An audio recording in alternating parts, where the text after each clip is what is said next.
नमस्ते दोस्तों, क्या आप जानते हैं कि सीबीडीटी ने हाल ही में फॉर्म 26Q और फॉर्म 27Q में कुछ बड़े बदलाव किए हैं? और ये बदलाव सेक्शन 194T से जुड़े हैं, जो फर्म और उनके पार्टनर्स के बीच होने वाले पेमेंट को प्रभावित करते हैं। धारा 194T क्यों लाया गया? फॉर्म 26Q में संशोधन की जरूरत क्यों पड़ी और ऐसा करने से फर्म और पार्टनर की एक्टिविटी पर क्या असर पड़ेगा? आज इन्हीं सवालों का जवाब इस वीडियो में हम आसान भाषा में समझेंगे। तो चलिए शुरू करते हैं। सबसे पहले ये समझते हैं कि फॉर्म 26Q और फॉर्म 27Q क्या हैं।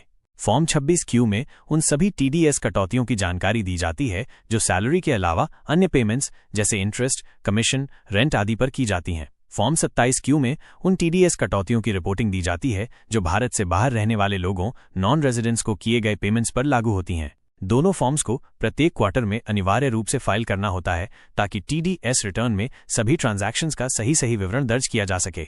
अब सेक्शन 194T क्या है, समझें। ये सेक्शन 2020 में लागू हुआ था और इसके तहत फर्म को अपने पार्टनर को दिए गए कुछ पेमेंट्स पर TDS काटना अनिवार्य है। आमतौर पर इस सेक्शन के तहत 10% की दर से TDS लागू होता है। अब जानते हैं कि किन पेमेंट्स पर यह अमेंडमेंट लागू होगा। ये अमेंडमेंट उन पेमेंट्स पर लागू होगा जो फर्म अपने पार्टनर्स को करती है, जैसे सैलरी यदि पार्टनर को सैलरी दी जाती है, रिम्यूनरेशन अगर पार्टनर को किसी सर्विस के बदले पेमेंट मिलता है, कमीशन किसी डील या सर्विस के लिए दिया गया कमीशन, बोनस एक्स्ट्रा परफॉर्मेंस के आधार पर मिलने वाला बोनस, इंटरेस्ट अगर फर्म पार्टनर को लोन देती है और उस पर इंटरेस्ट लेती है तो उस इंटरेस्ट पर भी TDS कटेगा। अब इस केस में आप सोच रहे होंगे कि इंटरेस्ट पर TDS कौन काटेगा, पार्टनर या फर्म? आइए इस बात को भी समझते हैं कि TDS कौन काटेगा और क्यों। अगर कोई फर्म अपने पार्टनर को लोन देती है और पार्टनर उस लोन पर इंटरेस्ट फर्म को पेमेंट करता है तो TDS काटने की जिम्मेदारी फर्म की होती है, न कि पार्टनर की। इंटरेस्ट प्राप्ति के केसेस में फर्म ही TDS क्यों काटेगी? क्योंकि फर्म ही ब्याज प्राप्त कर रही है, इसलिए TDS काटना उसकी जिम्मेदारी है। आयकर अधिनियम की धारा 194T के तहत प्राप्तकर्ता यानी फर्म को TDS काटना अनिवार्य है। इससे सरकार को टैक्स पहले ही मिल जाता है, जिससे टैक्स चोरी की संभावना कम हो जाती है। यदि आपको TDS जमा करने की प्रक्रिया, फॉर्म या कंप्लायंस के बारे में अधिक जानकारी चाहिए तो कमेंट बॉक्स में बता सकते हैं। फॉर्म 26Q और फॉर्म 27Q में अमेंडमेंट संशोधन की जरूरत क्यों पड़ी?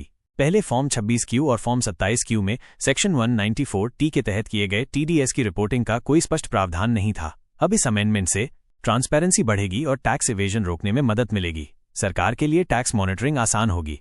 अब बात आती है कि सेक्शन 194T के लागू होने से क्या इम्पैक्ट पड़ेगा। फर्म्स के लिए अब उन्हें पार्टनर को किए गए पेमेंट्स पर TDS काटकर उसकी जानकारी सही फॉर्म में भरनी होगी, जिससे उनका कंप्लायंस बर्डन बढ़ सकता है।